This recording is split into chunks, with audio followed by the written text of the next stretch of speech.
Om Shri Gurubhyo Namaha Harihi Om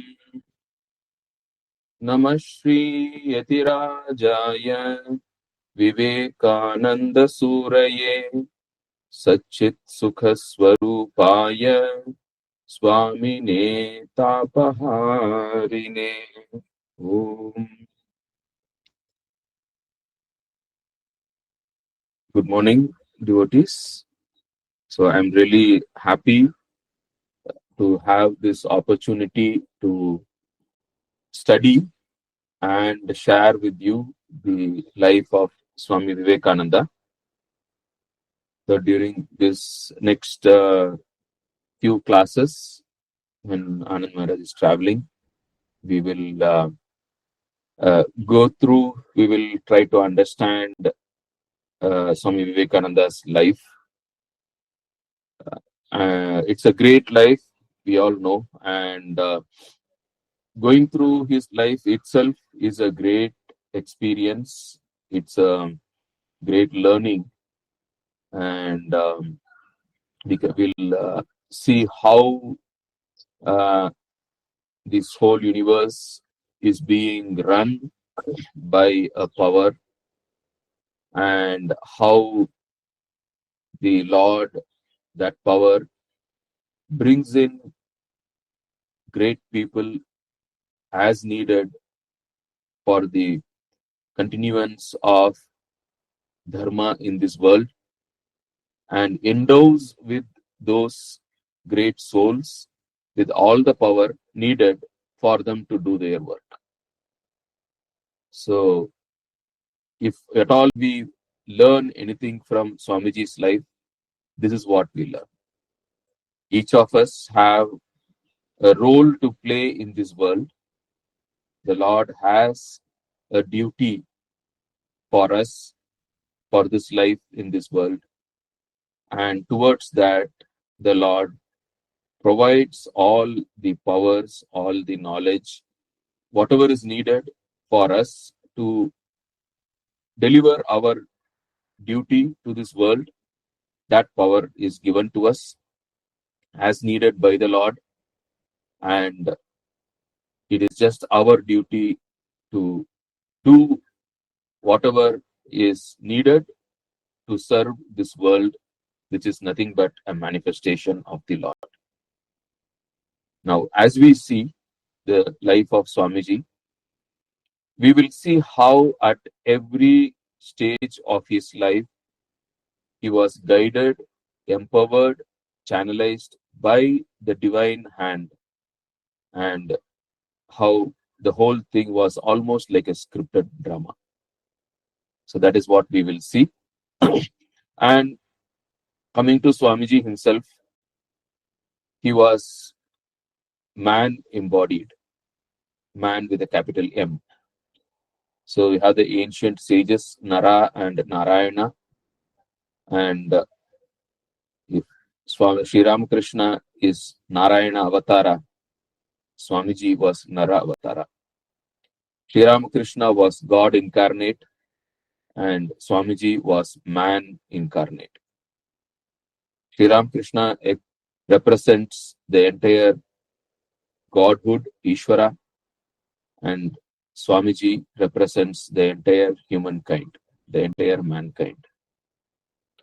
And as we see, we will see it is the same set of people who came several times again and again, who have come again to teach mankind, to guide this world.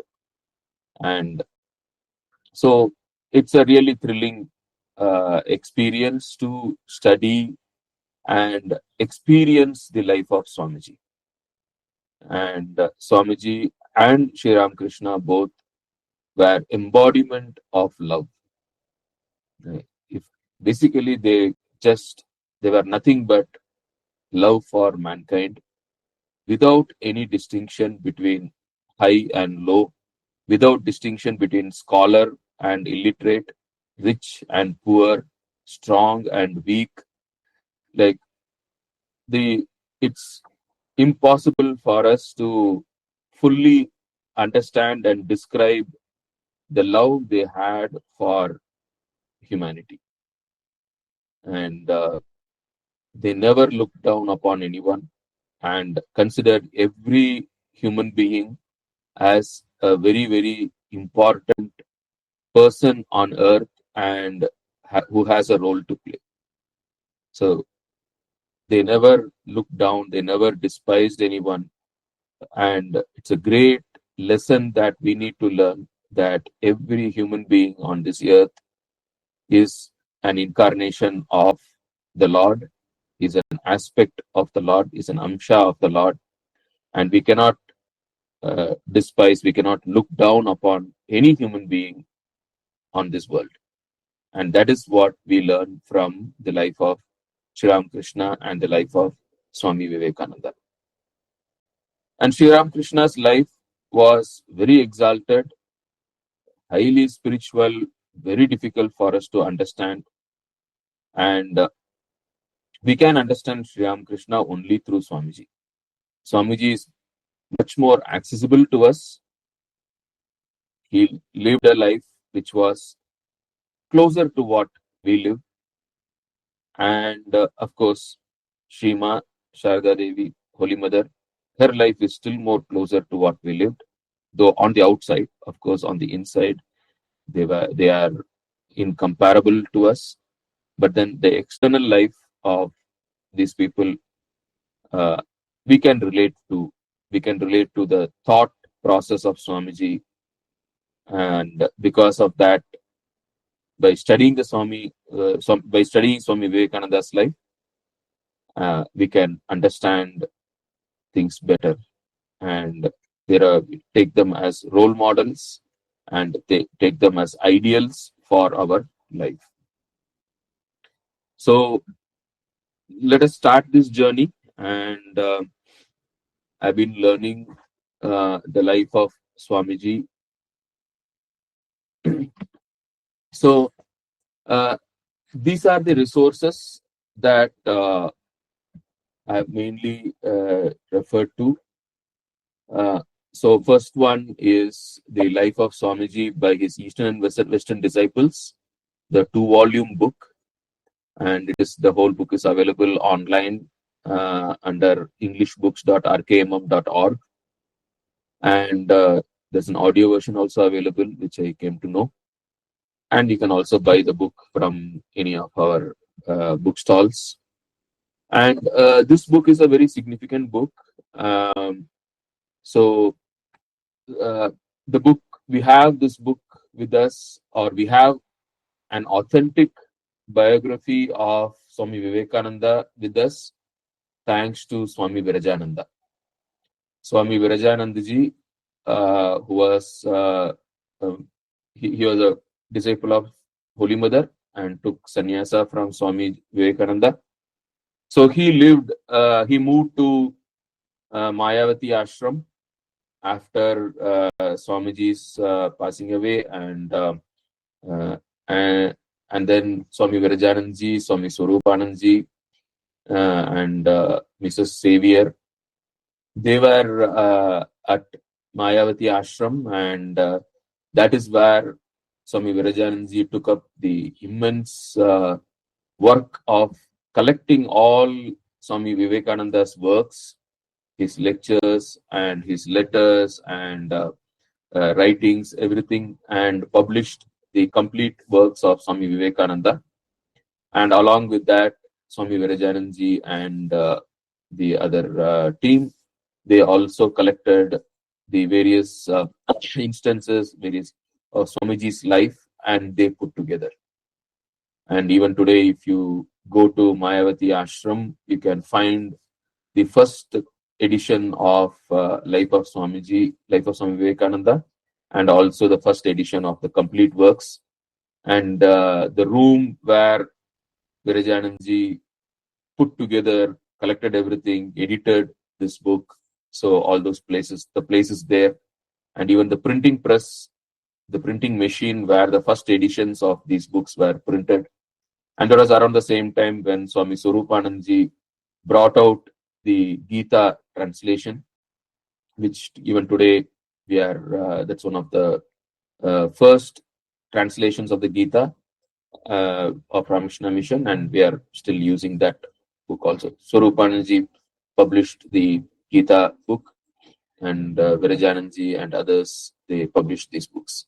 So yeah, this is the main source book, and it is pretty huge. So Swami Nikhilanandji, who was serving in the US, like he condensed this book. He took and created a smaller version of Swami Vivekananda, a biography. So all the contents of Nikhilanandji's book is from Virajananji's book, from this book. And of course, Nikhilanandji is much more well known to us for his translation of the Gospel of Sri Ramakrishna. There is another magnum opus of Swami Nikhilananda, and this book is a smaller book, much more easily accessible and much more easier to read. Whereas if you want to go for the full details, go for this 2-volume book. And there is another book, Reminiscence of Swami Vivekananda, which is also a very beautiful book. And all these books, the online are available online in englishbooks.rkmm.org, which is a Belur Math website. These are official websites where the official versions, online versions of this book is there. Now, why I'm insisting on this is because there has been a lot of misinformation and a lot of masala added, which are not authentic about the life of Swamiji. There are so many so-called anecdotes which are floating on the internet, and which are even sometimes told by some monks and pravachakas of outside our order, and which are not authentic, which sometimes which distort the message of Swami Vivekananda and Sri Ramakrishna. So it's very important that we stick to the authentic biographies, and we stick to the authentic accounts of the life of Swamiji and life of Sri Ramakrishna. So this is also an authentic book, Reminiscence of Swami Vivekananda, by his Eastern and Western admirers. It has a lot of articles by various people. It's very, very beautiful book. And Reminiscence of Swami Vivekananda put together along with Life of Swami Vivekananda will give a very good combination. Of course, Life of Swami Vivekananda, like many of these contents are borrowed from reminiscences. You can find a lot of overlap. And also Life of Swami Vivekananda, some lot of quotations are taken from the complete works. So they all go together. And Reminiscence is a very beautiful book which you can refer to understand Swami Vivekananda's life much deeper. And the other important source is a lecture series on Life of Swami Vivekananda given by Professor N.V.C. Swami. So you can see the picture here. This is Professor Swami giving a talk, part of this lecture series. And it is available on YouTube. I have given the list here. I will send the PDF version of this. I'll post it on the WhatsApp group. You can refer to it. And he was ex-director of IIT Madras. And when he was in IIT Madras, he collected huge amount of information on the life of Swami Vivekananda, and particularly a lot of photos which are related to Swamiji. And today, it is very easy for us to collect pictures of Swamiji from the internet. But in those days, in early 90s, when Professor N.E.C. Swami started putting together this lecture series on life of Swami Vivekananda, and he delivered it in IIT Madras, then he delivered it in S. Vyasa in Jigni, he delivered it, I think in IAC also he delivered, and he had very good contacts. He was very close to several monks of the Ramakrishna order, and even several Western disciples of Swamiji, like even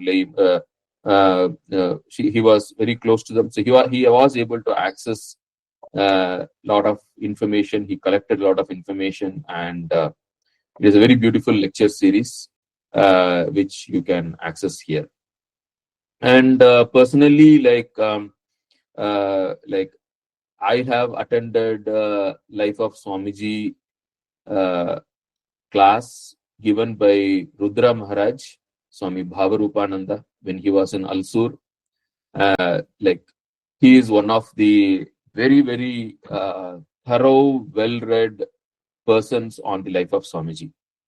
I don't know, like if we will ever have a chance to maybe like ask him to take class and record it. I think that would be a great contribution which we can see.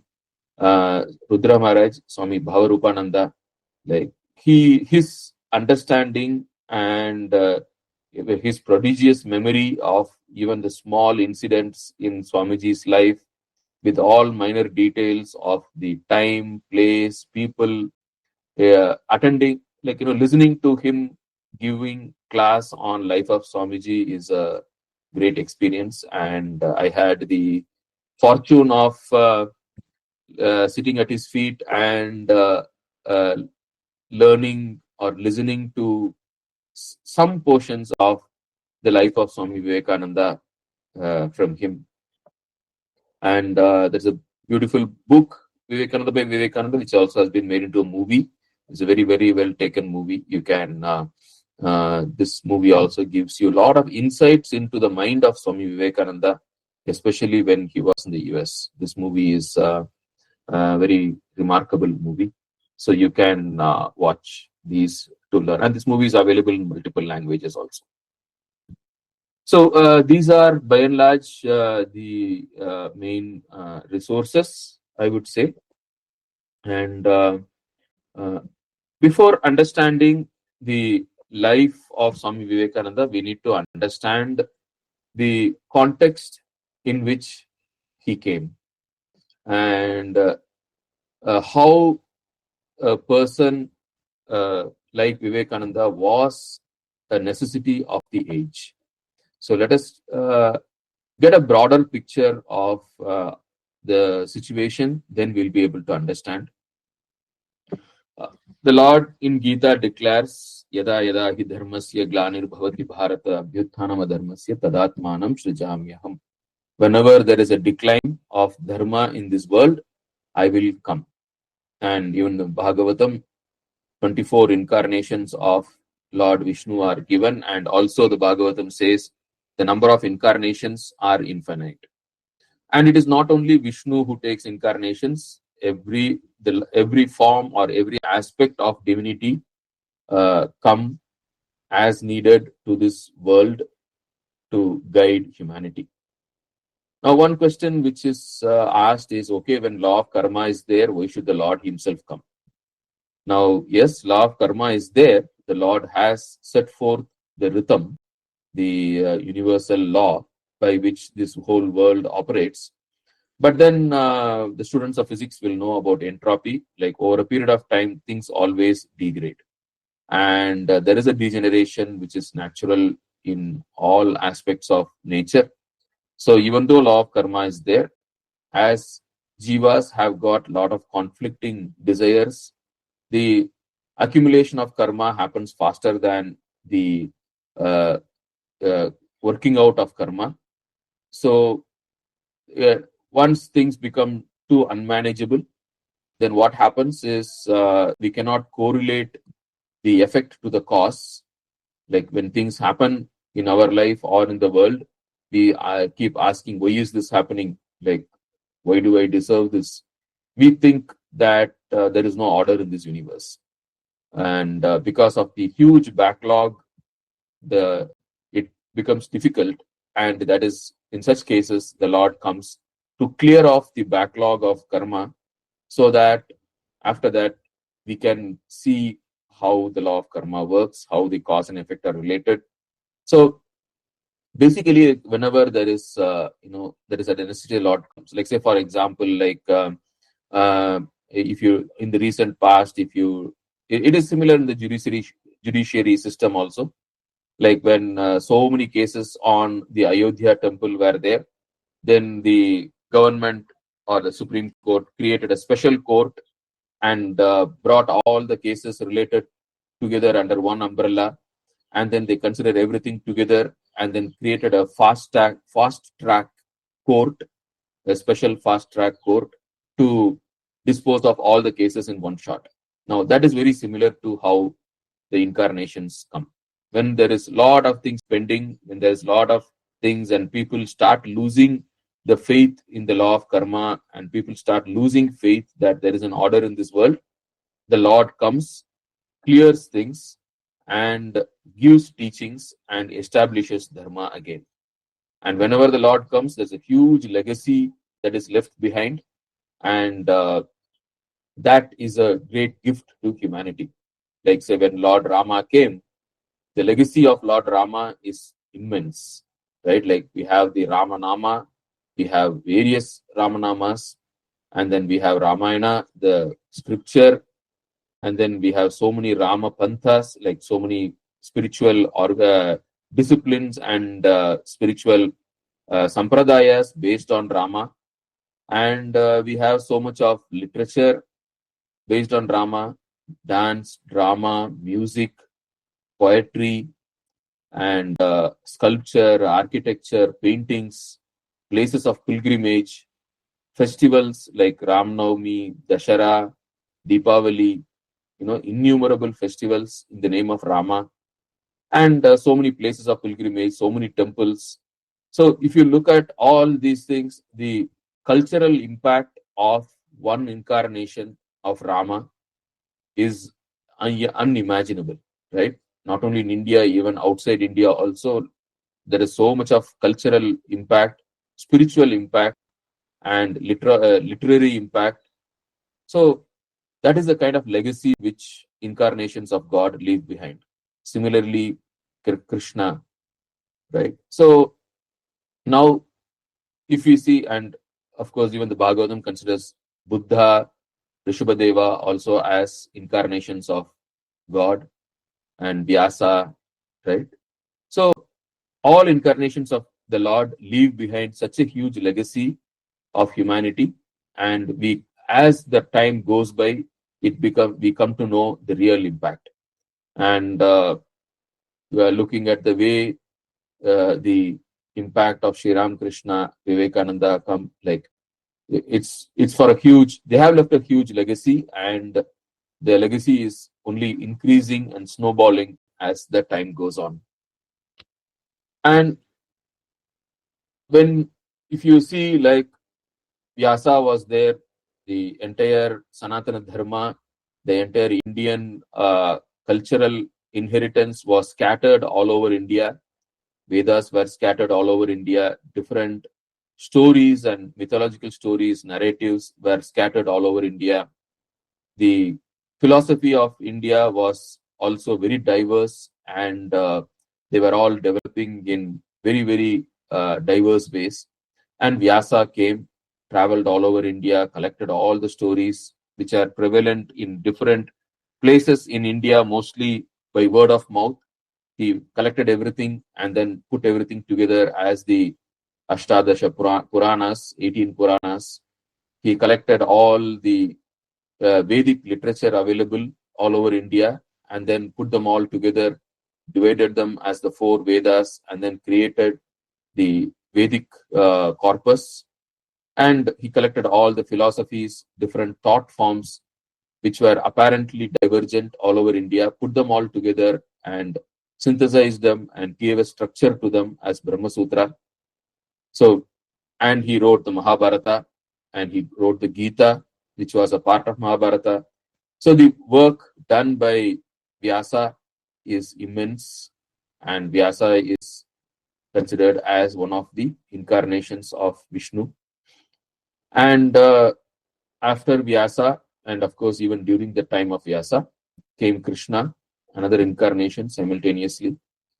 And incarnations are simultaneous. Like if you take even the Samudra Mathana, you have the incarnation of the Kurma Avatara as the tortoise, the Mohini Avatara, the Dhanvantri Avatara. They're all incarnations of Vishnu which are simultaneous. So the Lord has absolutely no problem simultaneously incarnating in multiple ways. Even during Ramavatara, Parashurama also was there, right? So don't get confused that okay, how can there be multiple incarnations at the same time? Like no restrictions in the count of incarnations, no restrictions in simultaneous incarnations. Things can be there, right? Krishna there came, and then when the Vaidika religion became too much steeped into rituals and more uh, uh, problems with different stratification of society and all that. Then Buddha came to revive it, took the core of Sanatana Dharma, again revived it. And then when that started diverging, then Shankaracharya came and brought back Buddhism back into the Hinduism fold, combined both and rejuvenated Sanatana Dharma again. So this way, things have been happening, and Shankaracharya is considered as an incarnation of Shiva.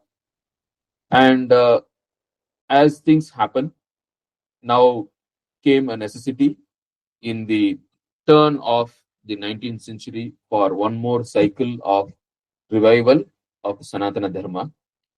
And at that time, what was the condition of the world?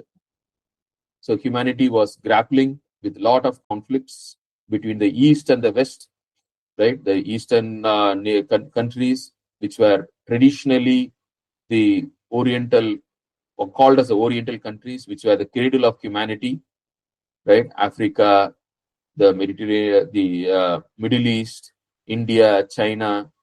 Now, these are where the cradle of humanity, like great civilizations, were originated mostly in the East. In fact, like even Greece and Rome are also more East than West. And then came the Western nations, right, like Western Europe, and then the discovery of America and Australia, like where predominantly the Western civilization which branched out and flourished. So you have the Western civilizations, which are, and then Eastern civilizations. These two cultures were conflicting, and there was a lot of conflict between them, and then the division between North and the South, the rich countries, developed nations, industrialized countries, and the South, like the African, Asian countries, where it was more traditional and poor, more down to earth, not so industrialized, like who were being exploited by the northern countries. So the north-south divide, which is still there, which was very predominant. And then there is a conflict between tradition and modernity, which is very easy for us to understand.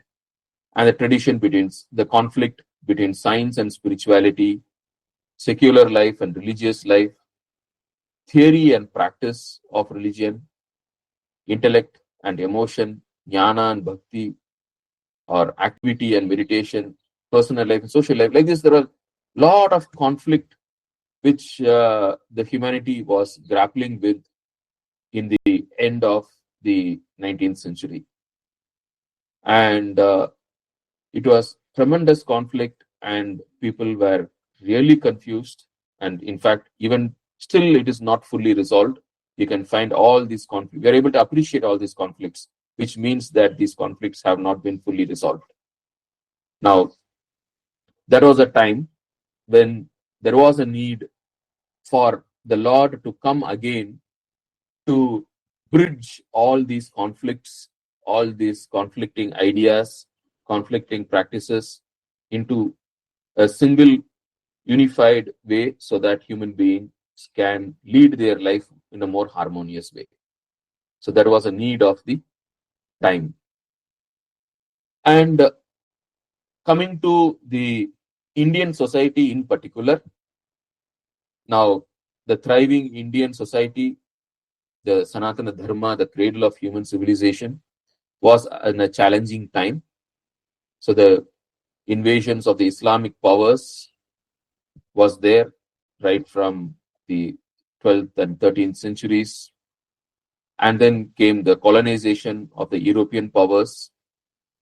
And India, which was the wealthiest country in the world in the 17th 1700s and even during the early 1800s had become the poorest in the world. So about within 100 years of European colonial rule, the richest country in the world had become the poorest country in the world. So all the Islamic invasions and the European powers, they came not for spiritual knowledge or not for culture. They came for money. They came to India because India was rich. They came to India because India was the wealthiest country in the world with the highest amount of GDP in the world, highest amount of exports in the world during the 1700s and the early 1800s. And that is why the European powers came to India for money, and they had looted, they had siphoned off the wealth of India so much that by the end of the 19th century, by the late 1800s, India had become the poorest country and with full of famines and poor people, illiterate. So the most powerful country which was leading the world in the earlier part of this millennia had become the weakest country. The country which was most educated in the world, which had given to the world huge universities like Nalanda and Takshashila, and people from all over the world used to come to India to study. India was at the forefront of education, of technology, metallurgy, chemistry, astronomy, like of all human sciences, India was at the top in the beginning of this millennia, with universities and people coming from all over the world to India to study, with all its universities and huge amount of, even the common man was very well educated. The literacy, so there has been huge amount of research done by Dharampal, like where he has written, presented in a book called The Beautiful Tree. So where before the Europeans came to India, India had lot of schools in all small villages. Irrespective of caste, everyone was educated, and India was very literate, right? In the beginning of the 17th century and the beginning of the 18th centuries, India was very literate, and almost 70% of India knew how to read and write. But by the time when the British left, it was came down to almost 2%. From 70% literacy to 2% literacy was the achievement of the British Empire. The most educated people in the world had become almost illiterate. The civilization which thrived for thousands of years was on the verge of losing its individuality. The custodian of Sanatana Dharma was staggering, not knowing what to do.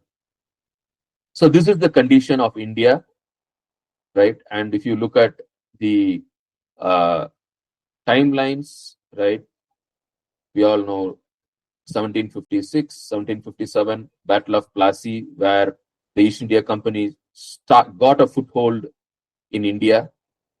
And then 100 years later, 1857, the first war of independence, where the East India Company transferred the power to the British Crown. It came under the British colonial power. And what we are looking at is around the same time. Swami Vivekananda was born in 1863, which is just 6 years after the first war of independence. Just imagine, like, it's very difficult for us to understand the timelines. If you look at the numbers, then we can understand. The first war of independence was 1857, and that was a time when Sri Ramakrishna was living in Dakshineshwar. Like, Sri Ramakrishna moved into Dakshineshwar around 1850s, and Swami Vivekananda was born in 1863, which is just 6 years after the first war of independence. That was just then the Indian government had passed on to the hands of the British Crown, right? So that was the almost, you can say, the starting of the British colonial uh, rule in India, right? So that is the kind of time we are talking about. And Calcutta was the capital of British India, and it was a hub of political, scientific, intellectual, and cultural activity. Now, how did Calcutta become significant? It is very interesting. If you look at the Indo-Gangetic Plain, right from one end of the Indo-Gangetic Plain, the northwestern end is Delhi. The southeastern end of Indo-Gangetic Plain is Calcutta. The Indo-Gangetic Plain was the most richest, wealthiest, uh, the cradle of human civilization and human activity, and that was one of the main places because of the richness of nature, richness of the agriculture, metallurgy, and all kinds of trade, because of which the northern India had become so rich. And because of that, the Islamic invasions happened through land from the northwestern part of India, and that is why Delhi became their gateway to the Gangetic Plain, because from which all the wealth could be uh, pumped out of India towards the uh, northwestern side. And the British came through the sea, and they established ports in Mumbai, Chennai, and Bombay, Madras, and Calcutta.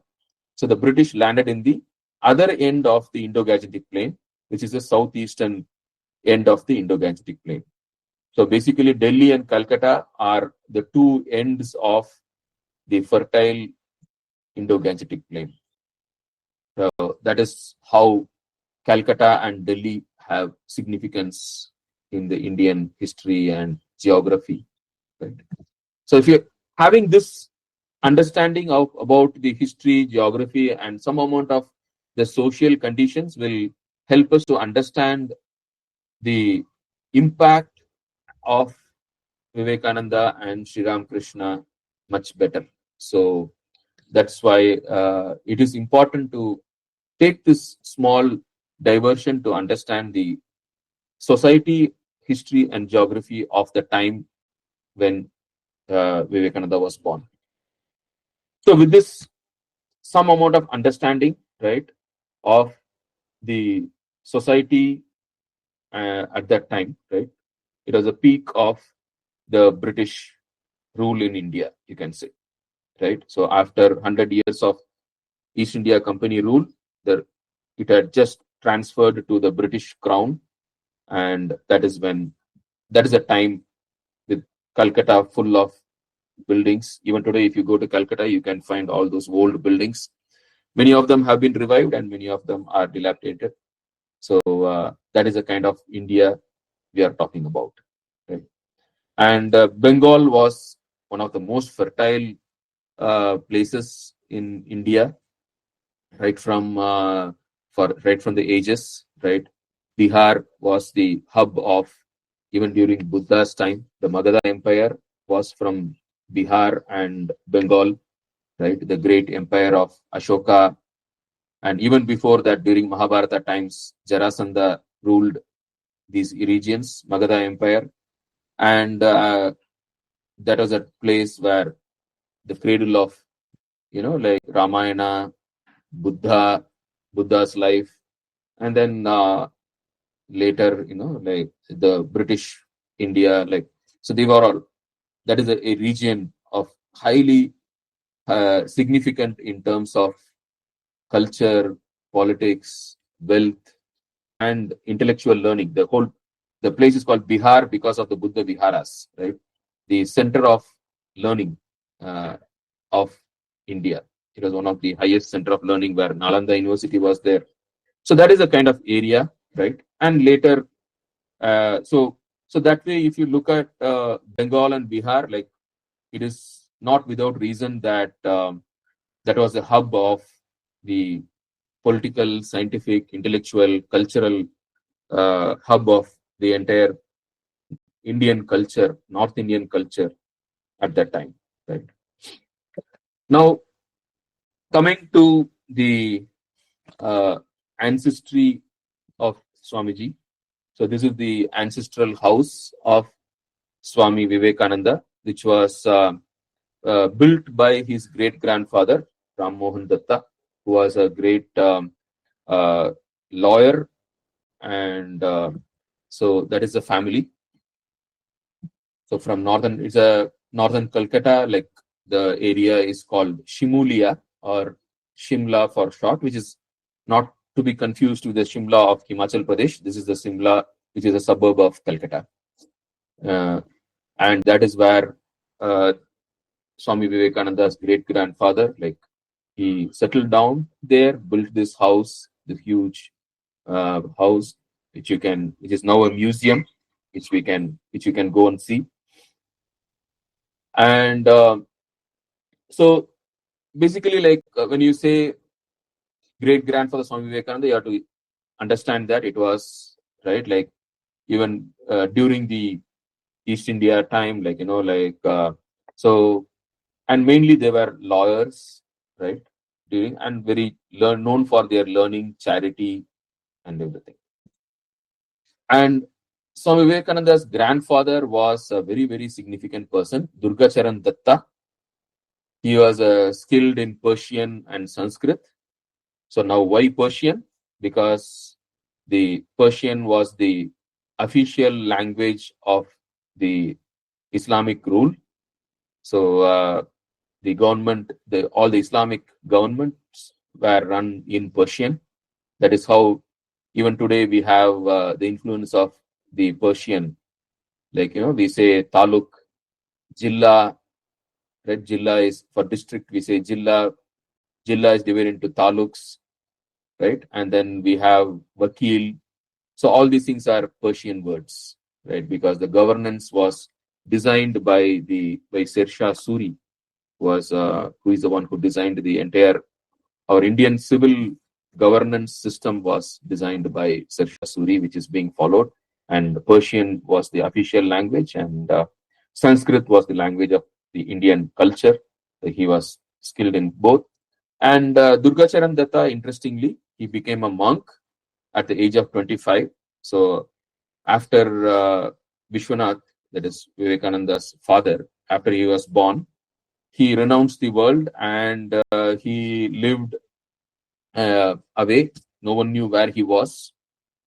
And interestingly, there were some coincidences where so Vishwanath, Vivekananda's father, when they went on a pilgrimage to Varanasi when he was 3 years old with his mother, and like the child fell into the water of Ganga, and immediately Vivekananda's grandmother, she jumped into the water and saved Vishwanath Datta.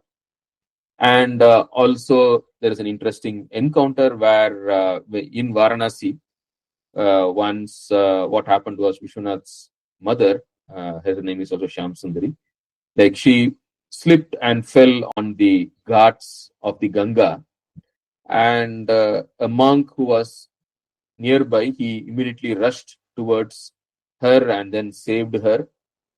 And coincidentally, it was found that it was her own husband, Durgacharan, who had become a monk, and they recognized each other and but respected each other's decision.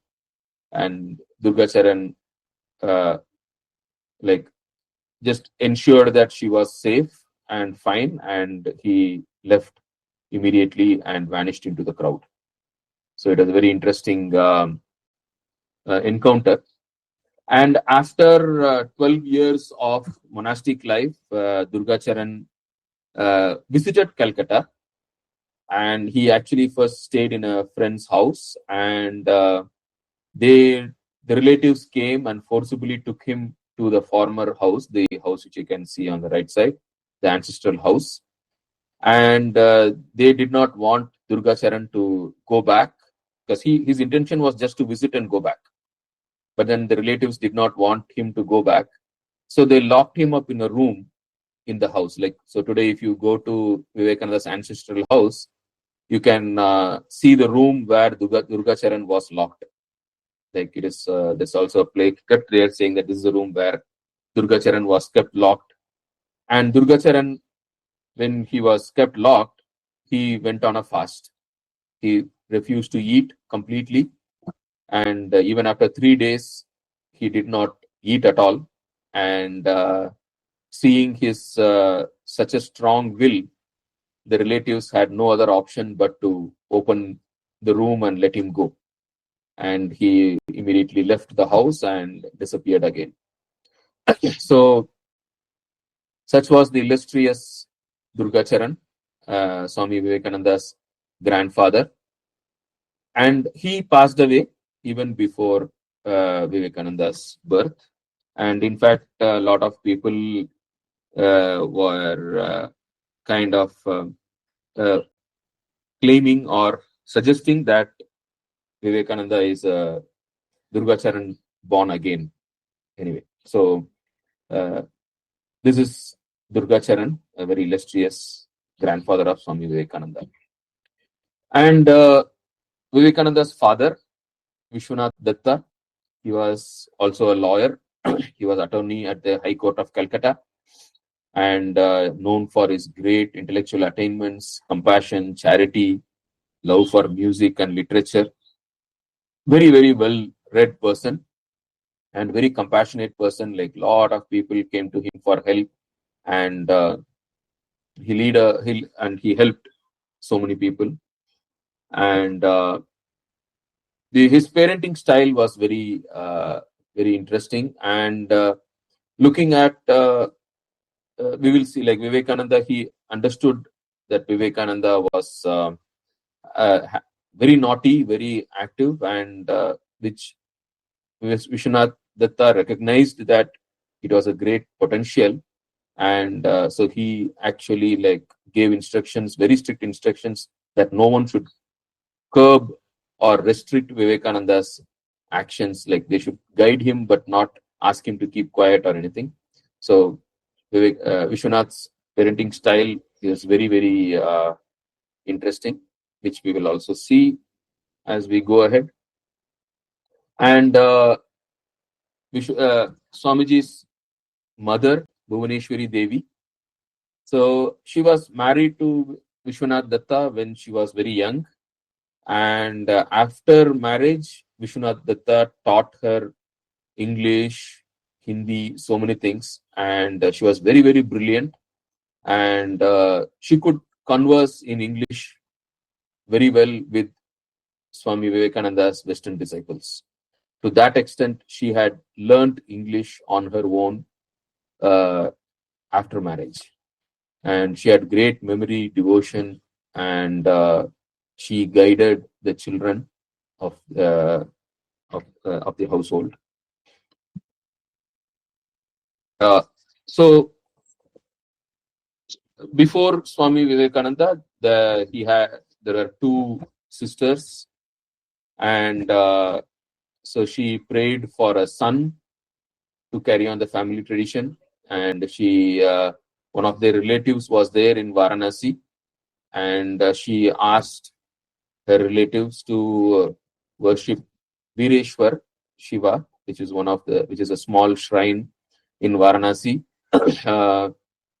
The main shrine is Vishwanath Baba, and there is another there are so many other temples in Varanasi, and one of the small temples in Varanasi is Vireshwar Shiva, and that is the temple where Bhuvaneshwari Devi's relatives made offerings to get a son. And that temple is still there. Like, it's difficult to find out, but when we went Anand Maharaj took us there to that temple also when we visited Varanasi with Anand Maharaj. It was difficult to find, but then we were able to locate that temple, and it had the memory, and it had Swamiji's pictures and all that. And there's also in Varanasi, there is a house where Sri Ramakrishna stayed also. That is near the Kedar Gauri temple. Like, there is a house where Sri Ramakrishna's shoes are there, and the place where Sri Ramakrishna stayed, that is also there, which you can visit in Varanasi if you're going.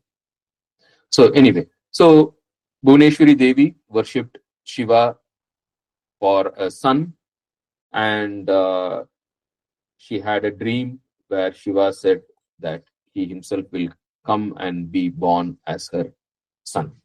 And after that, Swamiji was conceived. And and then after that, Swami Vivekananda has two more younger brothers, Bhupendra Datta and Mahendra Datta, who also were quite very prodigious, brilliant, and they also had pretty significant lives. And yeah, going to the childhood days of Swami Vivekananda, and I think two pictures are there. You may be already familiar with those incidents. We will see.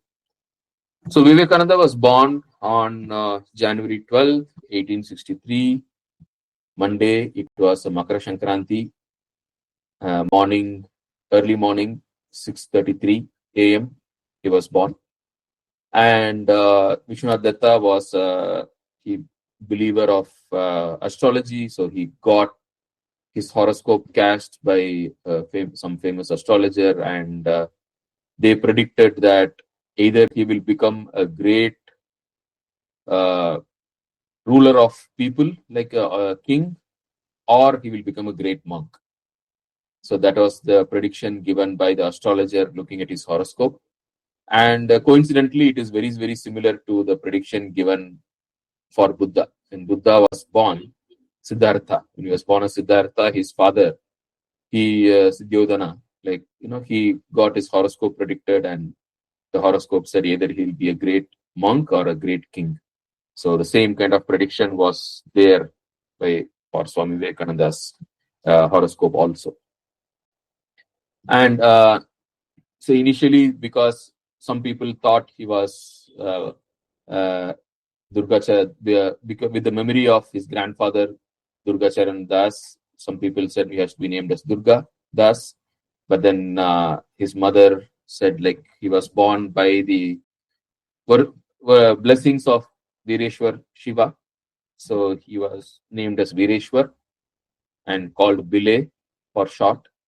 And later, when he was enrolled in the school, the name Narendranath was given. So why it was given, we don't know. But initially, during his childhood, he was called as Bile, and then later as Naren. And as a young age, he was very, very naughty and restless and beyond control, and always teasing his sisters and running around the house. And his mother, they had to have two servants just to look after him. He was always very, very he was hyperactive, right? And Vishwanath Datta had given clear instructions that he should not be restricted. His hyperactiveness should not be, you should not discourage him, handle him, but don't curb his activity. That was given. And because Vishwanath Datta understood that his hyperactivity is because of his brilliance, and he did not want his brilliance to be curbed in the name of curbing his activity.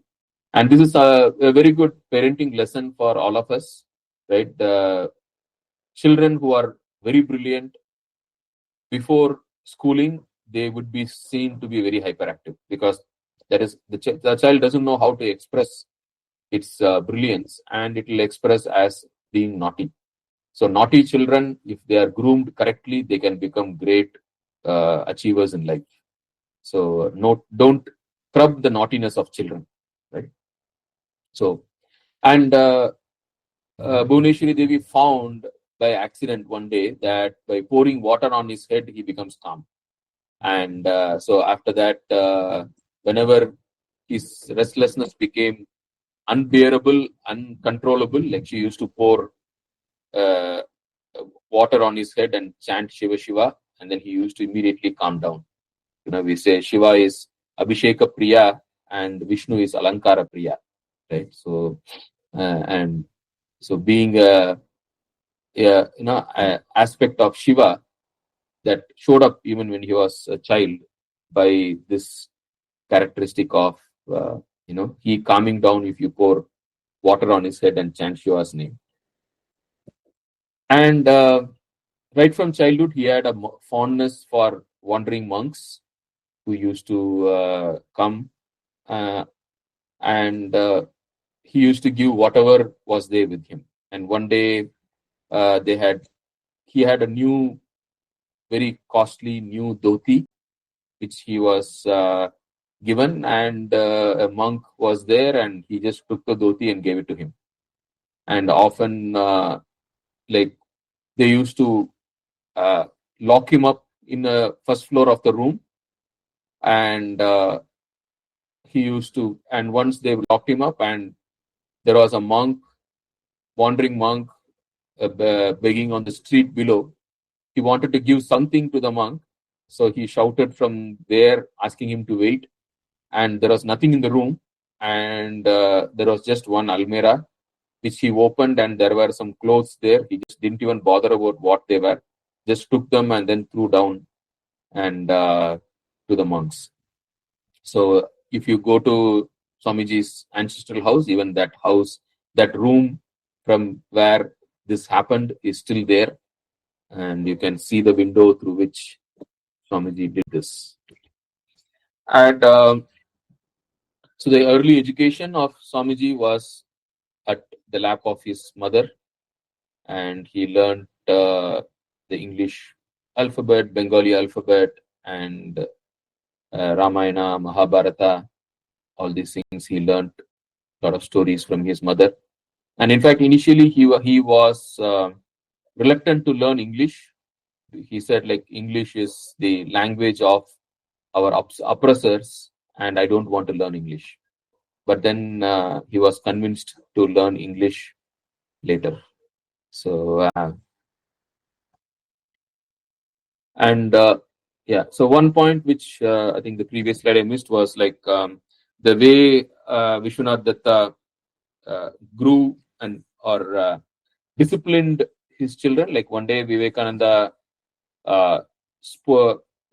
in a anger, he scolded his mother using some abusive words, and the way Vishwanath Datta handled it was he wrote on a piece of paper, "Today Naren called his mother by this word," and then stuck it in his room.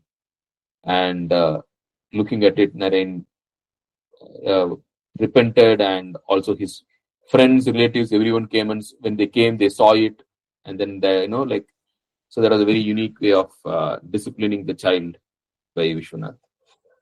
So going ahead, so as Naren grew up, what is it time? 8:20. Okay. So as Naren grew up, he was enchanted by the life of Rama, and he worshipped image of Rama and Sita. And in fact, it even happened that, and he right from childhood he was a meditator, and he and his friends used to play meditation. And once what happened was they climbed up the roof, and he and his cousin, they sat there and started meditating on Rama and Sita, keeping the image. And all the rest of the family was searching for them. They couldn't find them. Even after shouting for them, then finally they found them there, and they located them. And later, after hearing the stories of monks and renunciation and all that, so Vivekananda, he was very upset knowing that Rama was married, and then he went and cried to his aunt that he's not able to worship Rama because Rama was married. And then she suggested, why don't you worship Shiva then? And then he switched to Shiva, and then he started worshipping Shiva. So these are childhood fancies, of course, later he became a great devotee of Rama. So So then he got a image of Shiva, and which he used to worship. He kept away the image of Sita Rama, and he started worshipping Shiva. And he, right from his childhood till the end of his life, the way he went to sleep was very interesting. When he closed his eyes, he used to see a light which between his eyebrows, which used to become bigger and bigger and bigger, and he used to slip into sleep with that. And no one knew about it. He had not told this to anyone. But during the first meeting with Sri Ramakrishna immediately asked him, "Do you see a light when you fall asleep?" And Swamiji was really surprised because he had never told anyone. And Sri Ramakrishna took it like he expected this because he knew whom he was bringing to this world. So, and meditation was to play and get into deep meditation even during play. And one day when they were playing meditation, like he and his friends, a snake crawled into the room, and Vivekananda did not even notice it. All the children, because they were just mocking meditation, so they immediately shouted and they ran away, and they created such a huge noise. But Vivekananda did not even realize it. He was so deep into meditation, he did not even hear all the commotion which was happening. And the snake stood in front of him, and then the snake went away. So by the time the children brought the elders of the house, the snake had already gone. And the room where this happened is there you can go and see the room. And all these things, are there in the museum of the Swamiji's house, which has been converted into a museum. Like all these places are there where you can see. And so at the age of 6, he was sent to school, to a patashala. And when he went there, within 1 week, along with learning Bengali, to the horror of Vishwanath Datta and his mother, like Bhuvneshwari Devi, he picked up a lot of bad words from the children who were also attending this school. Like it was a school where children of all kinds of children were there, and he picked up a lot of bad words, and immediately they stopped the schooling. So just within 1 week, he was stopped from attending that school. And Vishwanath Datta arranged for a private tutor, because it's a huge joint family, and there were a lot of children of his age, and also the children of the neighborhood also were brought in, and Vishwanath Datta arranged a private tutor to start education. And the tutor used to come every day and teach the children, all the children assembled there.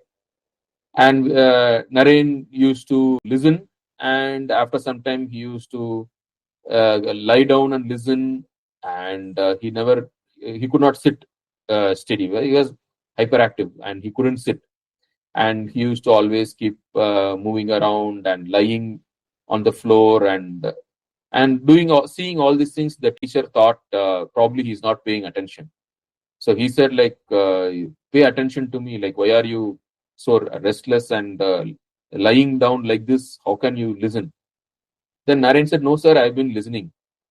And then when the teacher asked questions, Naren was able to exactly repeat all that the teacher had taught in exactly the same words that the teacher had taught for the past 45 minutes. Naren was able to exactly repeat everything, the same thing, the same words that the teacher had taught in the past 45 minutes. He was able to repeat exactly. And the teacher was shocked and amazed. And he went up and told Vishwanath this, and said, your son is a prodigy. He has got exceptional intelligence and prodigious memory, and he will become a great man in future. So the teacher reported to Vishwanath Datta.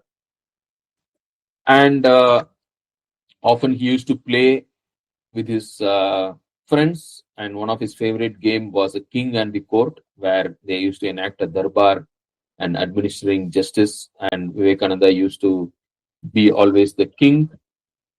And during that time itself, like caste system was a very restrictions, caste restrictions are very common. Today we are not able to see it much, thanks to the reforms and which has happened, the changes which have come in India. But during that time, caste was very common, and even in the 1950s, we cannot even imagine people of different castes sitting together and eating together, right? And there were separate dining halls for people of different castes, and during that time, it was still more restrictive. And another thing is, smoking was not a taboo as it is now. Today, smoking is a taboo everywhere. It is non-smoking. But during that time, smoking was not considered as a bad thing. Okay.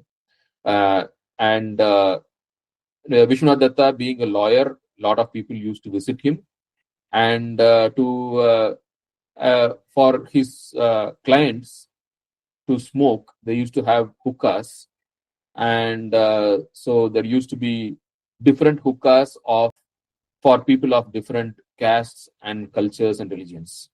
So there was one hookah for Muslims, one hookah for Christians, one hookah for lower caste people, one hookah for Brahmins.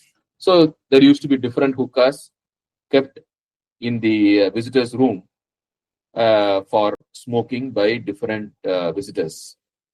And that was what we need to understand. We should not be judgmental. We need to understand that smoking was not a taboo during those days, and the caste distinctions were so strong. And Vivekananda, when he saw that, he was curious: why are there so many hookahs, and are they different? How different are they? And he wanted to experiment them, and he experimented by smoking from each of those hookahs.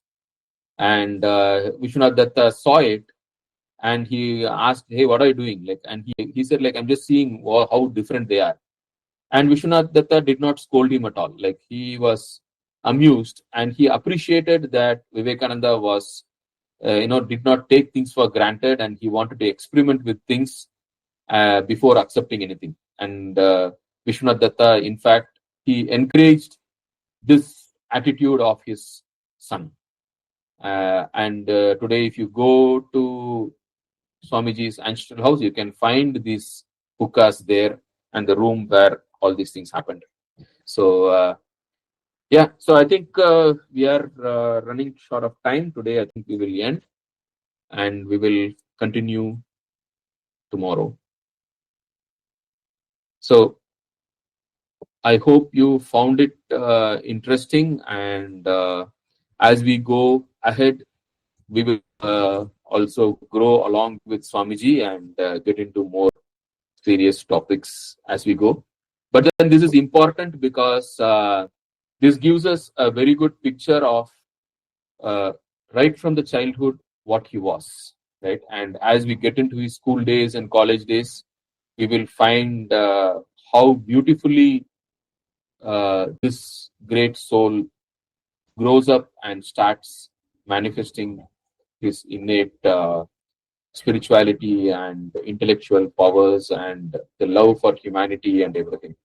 So I hope it was interesting, and we will continue tomorrow.